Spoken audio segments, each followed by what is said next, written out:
मराठी सुलभ भारती इयत्ता 7वी. पाठ दुसरा. श्यामचे बंधुप्रेम. लेखक आहेत साने गुरुजी म्हणजेच पांडुरंग सदाशिव साने. साने गुरुजींनी कथा, कविता, कादंबऱ्या असे विपुल ललित लेखन केले. विपुल म्हणजे खूप जास्त प्रमाणावरती. तसेच वैचारिक लेखनही केले.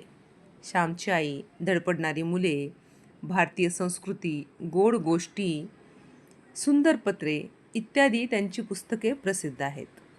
श्यामची आई या पुस्तकातून हा पाठ घेतलेला आहे. मित्रांनो, तुम्ही श्यामची आई हे पुस्तक वाचलं आहे? आणि नसेल वाचलं तर एकदा जरूर वाचा. श्यामची आई या पुस्तकामधून श्यामच्या आईने आपल्या मुलांवरती कशा पद्धतीनं संस्कार केले हे सगळं त्यामध्ये वर्णन केलेलं आहे. हा जो पाठ आहे, हा पाठसुद्धा त्या श्यामच्या आई पुस्तकामधलाच आहे. श्यामच्या मनात आपल्या लहान भावाविषयी असलेला जिव्हाळा व प्रेम आणि त्याचसोबत आईने मुलांना दिलेली शिकवण याचं हृदयस्पर्शी वर्णन या पाठामध्ये आलेलं आहे. आता आपण प्रत्यक्ष पाठ बघूया. मे महिन्याची सुट्टी संपून मी परत दापोलीत शिकायला गेलो. शाळा सुरू झाली. पावसाळाही सुरू झाला. तप्त जमिनीला मेघ शांत होऊ लागले. आता मे महिन्याची ज्यावेळेस सुट्टी संपते, त्यानंतर जेव्हा तुमची शाळा सुरू होते जूनमध्ये, त्यावेळेला पावसाळा सुरू झालेला असतो. तीच गोष्ट इथे सांगितलेली आहे. तप्त जमीन, ज्यावेळेस मेमध्ये उन्हाळा असतो त्यावेळेस जमीन जी आहे ती तापलेली असते आणि नंतर पावसाळ्यामध्ये ज्यावेळेस पाऊस पडतो, ज्यावेळेस मेघ बरसू लागतात, त्यावेळेस हे मेघ या जमिनीला शांतवू लागतात, म्हणजे शांत करतात. जी तापलेली असते तिला थंड करण्याचा प्रयत्न करतात. तापलेल्या जमिनीवर पाणी पडे व कसा सुंदर वास सुटे. हा वास तुम्ही सुद्धा अनुभवलेला असेल. हा मातीचा जो सुवास असतो, हा जगातल्या कुठल्याही अत्तरापेक्षा अतिशय सुंदर असा हा वास असतो. नवीनच पाऊस जेव्हा सुरू होतो तेव्हा मातीचा एक रम्य सुंदर वास सुटतो. गंधवती पृथ्वी या वचनाची त्यावेळेस आठवण येते. फुलाफळात जो रस, जो गंध असतो, एक प्रकारचा स्वाद असतो, तो पृथ्वीच्याच पोटातला. बघा मित्रांनो, इथे एक गोष्ट विचार करण्यासारखी आहे. आपण रोज किंवा नेहमीच हजारो फुलं बघतो. गुलाब असेल, मोगरा असेल, जाईजुई असेल. फळांमध्ये जर आपण म्हटलं तर सफरचंद असतील, आंबे असतील, बोरं असेल, केळी असेल, सगळी फळं जी आहेत ही पृथ्वीच्याच वरती जन्माला येतात. तरीसुद्धा प्रत्येक फळाला आणि प्रत्येक फुलाला वेगळेपण असतं. प्रत्येक फुलांमधला रस, गंध हा वेगळा असतो. प्रत्येक फुलामधला फळांमधला स्वाद हा वेगळा असतो. हे सगळे रस, गंध, स्वाद हे या फळाफुलांमध्ये कुठून येतात? या पृथ्वीमधूनच तर ना. मग विचार करा, या पृथ्वीच्या पोटामध्ये किती रस, किती गंध आणि किती स्वाद असेल. म्हणूनच तर इथे पृथ्वीला गंधवती पृथ्वी असं म्हटलेलं आहे. घरून दापोलीस येताना यावेळेस मी एक निश्चय करून आलो होतो. सुट्टीत घरी असताना एके दिवशी लहान भाऊ नवीन सदऱ्यासाठी हट्ट धरून बसला होता. आता ज्यावेळेस दापोलीला हा श्याम शिकायला गेला होता, आता पूर्वी असं असायचं की 1ली ते 4थीपर्यंतच्या शाळा सगळ्या गावामध्ये असायच्या. पण त्यानंतर जर शिक्षण घ्यायचं झालं तर तालुक्याच्या ठिकाणी किंवा जिल्ह्याच्या ठिकाणी तुम्हाला शिक्षणासाठी जावं लागायचं. तसा हा श्यामही दापोलीला शिकायला गेला होता. आणि तो ज्यावेळेस दापोलीला गेला ना, त्यावेळेस त्याने ठरवलं होतं. काय ठरवलं होतं, काय निश्चय केला होता ते त्याने इथे सांगितलं आहे की सुट्टीमध्ये घरी असताना एक दिवस त्याच्या भावानं लहान सदऱ्यासाठी हट्ट धरला होता. त्याचा जो काही लहान भाऊ आहे पुरुषोत्तम, याने सदरा हवा, सदरा म्हणजे शर्ट, त्या शर्टसाठी, त्या सदऱ्यासाठी तो हट्ट धरून बसला होता. आणि त्याच्या आईनं त्या पुरुषोत्तमाची समजूत घालताना सांगितलं होतं तुझे अण्णादादा मोठे होतील, रोजगारी होतील, मग तुला 6 महिन्यांनी नवीन सदरा शिवतील. आता नको हट्ट धरू. मित्रांनो, माझ्या लहानपणी कपड्याचे बंड फार माजले नव्हते. आम्हाला कोट माहीतच नव्हता. कित्येकदा सदराही 1-2 वर्षांनी नवीन मिळावायचा. थंडीच्या दिवसात धोतर चौघडी करून गळ्याशी बांधून शाळेत जावयाचे. मफलर नव्हते, जॅकेटे नव्हती, गरम कोट नव्हते. बघा की हा जो श्यामचा छोटा भाऊ आहे, त्याचा शर्ट फाटलेला असतो आणि तो आईकडे हट्ट करतो. आता आपल्याकडे सदरा थोडासा फाटला किंवा शर्ट थोडासा फाटला तर आपण लगेच तो फेकून देतो, नवीन आणतो. पण पूर्वी असं हे कपड्याचं बंड फारसं काही माजलेलं नसायचं. बंड माजणे म्हणजे काय, तर एखादी गोष्टीचं खूप जास्त प्रस्थ येणं, एखादी गोष्ट मुबलक प्रमाणामध्ये उपलब्ध होणं, असा त्याचा अर्थ आहे. तर आता कपडे ज्या पद्धतीनं उपलब्ध होतात तसं त्या काळामध्ये कपड्याचं बंड जे आहे ते फार माजलेलं नव्हतं. म्हणजे फार प्रमाणामध्ये कपडे मिळायचे नाहीत. कधीतरी 1-2 वर्षांनी एखादा नवीन सदरा मिळायचा. थंडीच्या दिवसातही त्यांना अंगावर संरक्षण म्हणून स्वेटर, कानटोपी, मफलर, हँड ग्लोव्ज जे आता आपण वापरतो, यातलं काहीही त्यावेळेस त्यांना मिळायचं नाही. मग ते थंडीचं संरक्षण कसं करायचे बरं स्वतःचं? तर जे काही धोतर असतं घरामध्ये, त्या धोतराचे चौघडी म्हणजे 4 घड्या घालायच्या, ते पाठीवर घ्यायचं, त्याची गाठ गळ्याशी बांधायची आणि तसं शाळेत जायचं. मफलर, जॅकेट, गरम कोट असं काहीही त्या काळी उपलब्ध नव्हतं किंवा उपलब्ध असलं तरी ते प्रत्येकालाच मिळायचं असं नाही. माझ्या धाकट्या भावाचा सदरा फाटला होता. त्याला आईने 2-3 गाबड्या लावल्या होत्या. गाबड्या म्हणजे काय, त्याला आपण ठिगळ असं म्हणतो. एखादा जर सदरा किंवा पॅन्ट फाटली असेल तर तिथे दुसरा कापड लावायचं आणि ते शिवून घ्यायचं. त्याला मराठीमध्ये ठिगळ असंही म्हणतात. तर ते ठिगळ, त्या गाबड्या लावल्या होत्या. आपल्या भावास नवीन कपडा शिवून न्यावयाचा असे मी ठरवून आलो होतो. परंतु पैसे कुठून आणवायचे? आता या श्यामनं काय ठरवलं होतं, ज्यावेळेस त्याच्या आईनं त्याला सांगितलं की तुझे अण्णादादा मोठे होतील, रोजगारी होतील, त्यावेळेस ते तुला दर 6 महिन्यांनी कपडे आणतील. रोजगारी होणे म्हणजे काय, कामधंद्याला लागणे, पैसे कमवायला लागणे. आता श्यामही तसा छोटाच होता. तो काही लगेच 1-2 वर्षामध्ये रोजगारी होणार नव्हता किंवा लगेच त्याला पैसेही मिळणार नव्हते. पण तरीसुद्धा आईनं त्या पुरुषोत्तमाची समजूत काढण्यासाठी असं सांगितलं आणि पुरुषोत्तमानेही ते ऐकलं बरं का. त्याने पुन्हा त्याचा जो हट्ट आहे तो सोडून दिला. पण ही गोष्ट श्यामच्या मात्र लक्षात राहिली की आईनं सांगितलेलं आहे की ज्यावेळेस श्याम मोठा होईल त्यावेळेस त्याच्या भावाला म्हणजे पुरुषोत्तमाला तो कपडे शिवून आणणार आहे.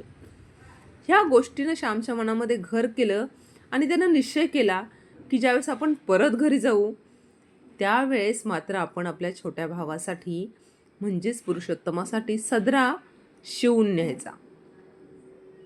आता सदरा शिवून न्यायचं म्हणजे एवढी सोपी गोष्ट नाही आहे. त्यासाठी पैसे लागणार होते. हे पैसे कुठून आणायचे हा मोठा प्रश्न या श्यामपुढे होता. माझे वडील कोर्ट कचेरीच्या कामास दापोलीस येत. वडील दापोलीस आले म्हणजे 2 आणे मला खाऊला म्हणून देऊन जायचे. खाऊच्या पैशातील 1 पैसाही खाऊमध्ये न खर्चण्याचे मी ठरवले. बघा, श्यामही फार मोठा नव्हता, पण त्याने आपल्या छोट्या भावाबद्दल विचार केला आणि त्याला जे त्याचे वडील खाऊसाठी म्हणून पैसे देत होते ते खाऊचे पैसे साठवून त्याने त्यातून शर्ट आणायचं ठरवलं. खाऊच्या पैशातला 1 पैसाही त्याने खर्च केलेला नाही आहे. ज्येष्ठात आमची शाळा सुरू झाली. गणेश चतुर्थीला 3 महिने होते. तेवढ्या महिन्यात या खाऊच्या पैशाचा रुपयाभर जमला असता. गणेश चतुर्थीस धाकट्या भावास कोट किंवा सदरा शिवून न्यावायचा असे मी मनात निश्चित केले. गणेश चतुर्थी म्हणजे ज्यावेळेस गणपती बसतात तो सण रत्नागिरीला किंवा कोकणामध्ये तुम्ही पाहिलं तर खूप मोठ्या प्रमाणावरती साजरा केला जातो. अगदी आपण इकडे दिवाळी कशी करतो तसे ते गणेश चतुर्थी साजरी करतात. नवीन कपडेही घेतले जातात बऱ्याचदा. त्यावेळेस मग श्यामला असं वाटलं की गणेश चतुर्थीला अजून 3 महिने आहेत, तोपर्यंत आपण हे पैसे साचवूया आणि या खाऊच्या पैशातनं जे काही रुपयाभर जमेल त्या रुपयाचा आपण त्याच्यासाठी कोट किंवा सदरा जे जमेल ते शिवून नेऊया, असा निश्चय श्यामने मनामध्ये केला होता. मित्रांनो बघा, त्यावेळेस 1 रुपयामध्ये कोट येत होता, म्हणजे खूप स्वस्ताई होती. आता 1 रुपयात कोट काय, एक चॉकलेटही येत नाही. ध्येयावर डोळे होते. रोज पैसे मोजत होतो. आता रोज काही त्याचे बाबा त्याला पैसे देत नव्हते. ते ज्या वेळेस दापोलीला कोर्ट कचेरीच्या कामासाठी म्हणून येत होते, त्यावेळेला ते श्यामला पैसे द्यायचे आणि श्याम ते साचवायचा. पण ते मोजायचं काम मात्र तो रोज करायचा. गणेश चतुर्थी जवळ येत चालली. मग जवळ 1 रुपया 2 आणे जमले होते. 1 रुपया आणि 2 आणे. आता आणा म्हणजे काय? 1 आणा म्हणजे 6.25 पैसे आणि 4 आणे म्हणजे 25 पैसे. 6 आणे म्हणजे 16 आणे म्हणजे 1 रुपया. आणि श्यामजवळ काय होतं? 1 रुपया आणि 2 आणे म्हणजे 16 आणे आणि हे 2 17-18 आणे श्यामजवळ होते. आणा हा जो आहे हा खूप जुन्या काळामध्ये वापरला जायचा आहे. आता आणा वगैरे आपल्याला, आता आणा काय, पैसेही आपल्याला माहीत नाहीत. आता रुपया हेच नाणं असतं. 5 रुपयाचं नाणं, 10 रुपयाचं नाणं. पण पूर्वीच्या काळी हे आण्याचं नाणं असायचं. तर असे त्याच्याकडे 1 रुपया 2 आणे जमले होते. गौरी गणपतीला नवीन कपडे करतात. आपल्या गावातील मुलांना त्यांचे आईबाबा नवीन कपडे शिवतील, परंतु माझ्या भावास कोण शिवील? माझ्या भावाला मी शिवून देईल. बघा, इथे ही भूमिका खूप महत्त्वाची आहे श्यामची, की श्यामने अगदी छोट्याशा वयामध्ये आपल्या भावाबद्दल विचार केलाय की गौरी गणपती आलेत, मोठा सण आहे, गावातील लोक आपल्या मुलांना कपडे करणार आहेत. पण श्यामला इथे माहिती आहे आपल्या आईवडिलांकडे तेवढे पैसे नाही आहेत. आपले आईवडील गरीब आहेत. ते आपल्या भावाला किंवा आपल्याला कपडे नाही शिवू शकणार. आणि आपल्या भावाकडे म्हणजे पुरुषोत्तमाकडे तर कपडेच नाहीत घालायला. मग सगळ्या मुलांनी जेव्हा नवीन कपडे घातले, त्यावेळेस माझा भाऊ काय घालेल? तर माझ्या भावाला मी कपडे शिवून आणेल. अचानक श्याम असा मोठा झाल्यासारखा, मोठ्या मुलासारखा तो विचार करू लागला. आणि त्याने पुढे काय केलं? मी शिंप्याकडे गेलो. माझ्या भावाच्या वयाचा एक मुलगा मी बरोबर घेऊन गेलो. आता भावाचं माप काही त्याला माहिती नव्हतं, पण मग भावाच्या वयाचा, त्याच्या उंचीचा, त्याच्या तब्येतीसारखा असणारा एक मुलगा श्याम त्या शिंप्याकडे घेऊन गेला. त्याच्या अंगाचा कोट शिवायला मी सांगितले. 2 वार कापड घेतले, अर्धा वार अस्तर घेतले. कोट तयार झाला. जवळच्या पैशात सारा खर्च भागला. तो कोट हातात घेतला तेव्हा माझे डोळे अश्रूंनी न्हाले होते. बघा, किती सुंदर अशी हृदयाला स्पर्श करणारी ही गोष्ट आहे की श्यामही छोटा आहे, पण केवळ आईनं सांगितले की तुझा अण्णादादा मोठा होईल आणि तुला कपडे आणेल. मोठा होईल हे श्यामने ऐकलंच नाही जणू. त्याने फक्त एवढंच ऐकलं की अण्णादादा तुला कपडे आणेल. आणि त्यानं आपल्या खाऊच्या पैशातनं पैसे साचवून 3 महिने त्यानं ते पैसे साचवून आपल्या भावासाठी सदरा नव्हे तर कोट शिवला होता. त्याच्या सगळ्या जवळ जे काही त्यांनी पैसे साचवले होते, 1 आणा 2 रुपये, 1 रुपया 2 आणे, तर हे सगळे पैसे त्यात खर्च केले होते आणि त्याचा सगळा खर्च भागला होता. आणि त्याच्या हातामध्ये नवीन असा कोट तयार झाला होता. आणि तो कोट ज्यावेळेस हातात घेतला त्यावेळेस श्यामच्या डोळ्यामध्ये अश्रू आले. श्यामला असं वाटलं की आता हा कोट ज्यावेळेस मी माझ्या भावाच्या अंगात बघेल, जेव्हा आई हे बघेल, त्यावेळेस त्यांना किती आनंद होईल, आईला किती समाधान वाटेल. या विचाराने श्यामचे डोळे जे आहेत ते अश्रूंनी न्हाले होते. मी घरी जाण्यास निघालो. मी ज्यांच्याकडे राहिलो होतो ते म्हणाले, पावसा पाण्याचा जाऊ नकोस, नदी नाल्यांना पूर आले असतील. पिसईचा पर्ऱ्या, सोंडेघरचा पर्ऱ्या यांना उतार नसेल, आमचे ऐक.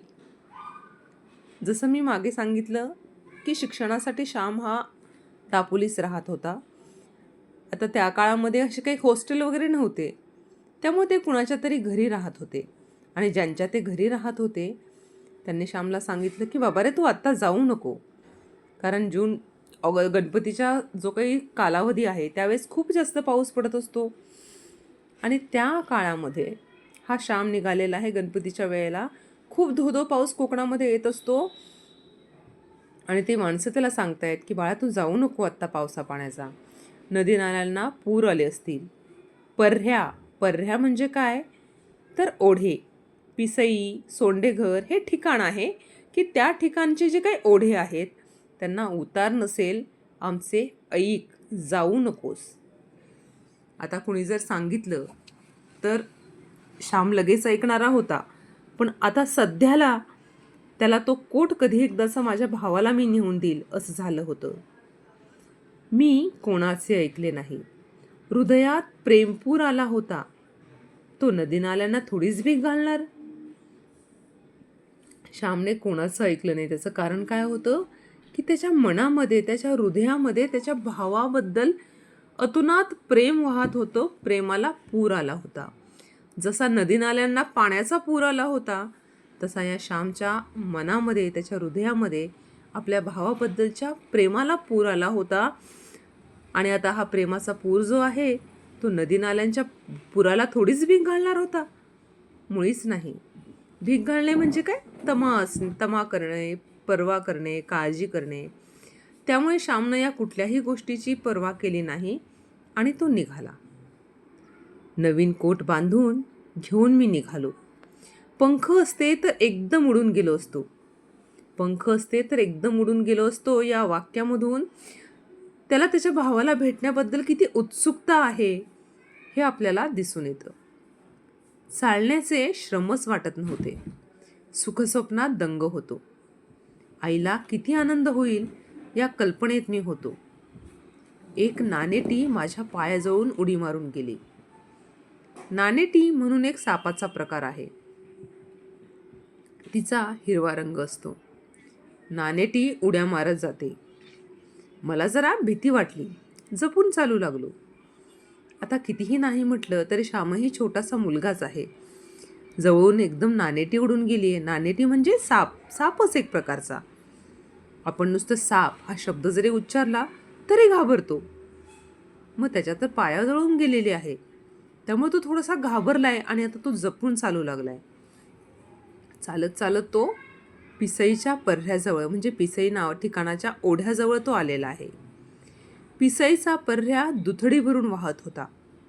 दुथडी भरून वाहणे म्हणजे पूर्ण क्षमतेने वाहणे. खूप जास्त पूर आला होता त्या पर्ह्याला आणि पाणी वाहत होतं. त्याच्या पाण्याला ओढ फार. काय करायचे? आईचे नाव घेतले व शिरलो पाण्यात. बघा, इथे श्यामने आपल्या आईचं नाव घेऊन पाण्यात पाय टाकलेला आहे. त्याचं कारण असं आहे की लहानपणी श्यामला पोहता येत नसायचं, पण त्याच्या आईच्या हट्टाखातर, आग्रहाखातर तो पोहायला शिकलेला होता. हे जे काही श्यामची आई पुस्तक आहे, हे पुस्तक ज्यावेळेस तुम्ही वाचाल तर त्यामध्ये श्यामचे पोहणे नावाची एक गोष्ट आहे. अतिशय सुंदर गोष्ट आहे. अर्थात या पुस्तकातल्या सगळ्याच गोष्टी सुंदर आहेत, पण श्यामचे पोहणे ही गोष्ट तुम्ही नक्की वाचा. तर ती गोष्ट आठवल्यामुळे श्यामनं आईचं नाव घेतलं आणि तो पाण्यामध्ये शिरला. हातात काठी होती. पुढे काठी टाकावयाची व मग पाऊल टाकावयाचे. आता काठी का पुढे टाकावयाची की ते किती खोल आहे पाणी, खाली जमीन आहे, खडक आहे, मऊ खाली दाबली जाते का ती काठी, यानुसार त्या पाण्याचा अंदाज यावा म्हणून ही काठी हातामध्ये होती. पुढे काठी टाकली की श्यामला अंदाज यायचा की आपण पुढे पाऊल टाकू शकतो. मी वाहून जाण्याच्या बेतात होतो, परंतु कसाबसा बाहेर आलो. म्हणजे श्यामला पोहता येत होतं, पण तरीसुद्धा त्या ओढ्याला जो आहे तो खूपच उतार होता. खूप पाणी वाहत होतं, अगदी दुथडी भरून पाणी वाहत होतं. त्यामुळे श्याम अगदी कसाबसा वाचलेला आहे तो, नाहीतर तो वाहूनच जात होता. आता त्याचं कारण श्यामने इथं सांगितलं की तो का वाहून गेला नाही. त्याला असं वाटतं, इतर नदी नाल्यांना प्रेमाने भेटावयास जाणारा तो नाला तो मला कसा बुडवील. मी माझ्या भावास भेटावयाला जात होतो, त्या नाल्या इतकाच उत्सुक होतो धावपळ करीत होतो, त्या नाल्याप्रमाणेच मीही हृदय भरून घेऊन जात होतो. बघा किती हृदयस्पर्शी वर्णन या ठिकाणी केलेलं आहे की श्यामला असं वाटतं की ही जी नदी आहे, हे नाले आहेत, हे पुढे कुठे जाणार आहेत? समुद्राला भेटायला. बरोबर ना? नदी नाले समुद्राला भेटतात. ते सुद्धा प्रेमाने भेटायला जातात त्या समुद्राला आणि ते दुथडी भरून वाहत आहेत, म्हणजे त्यांचं प्रेम जे आहे ते दुथडी भरून वाहतंय. ते समुद्राला भेटण्यासाठी उतावीळ झालेले आहेत, उत्सुक झालेले आहेत. अगदी असंच जसं मी माझ्या भावाला भेटायला चाललोय. माझ्या मनामध्ये प्रेमाचा पूर आलेला आहे. माझं प्रेम सुद्धा दुथडी भरून वाहतंय माझ्या भावाबद्दल. आणि असं असताना तो समोरचा नदी असेल, तो नाला असेल, तो नाला आणि मी दोघंही अगदी सारखे आहोत. असं असताना मग तो नाला मला कसा बुडवेल? नाही बुडवणार. आणि म्हणून त्या नाल्यानं श्यामलाही वाचवलं असं त्या श्यामला वाटतं की त्या नाल्याप्रमाणेच मीही हृदय भरून घेऊन जात होतो. जसं नाला आहे तो पाणी भरून घेऊन जात होता, तसं श्याम त्याचं हृदय प्रेमाने भरून घेऊन जात होता आपल्या भावासाठी. आता त्यानंतर पुढे काय झालं? श्याम व्यवस्थित घरी पोहोचला का? श्यामचा जो छोटा भाऊ आहे पुरुषोत्तम, त्यांनी तो कोट बघितल्यानंतर त्याला काय वाटलं? त्याच्या आईवडिलांपुढे कुठले कुठले प्रश्न उभा राहिलेले आहेत श्याम असा अचानक आल्यामुळे, किंवा श्यामने एवढा महागाचा कोट आणल्यामुळे. श्यामने ते पैसे कुठून आणले असं त्याच्या आईवडिलांना वाटलं असेल. आणि या सगळ्या गोष्टीचा काय शेवट असेल, हे सगळं आपण आता पुढच्या भागामध्ये बघणार आहोत. धन्यवाद.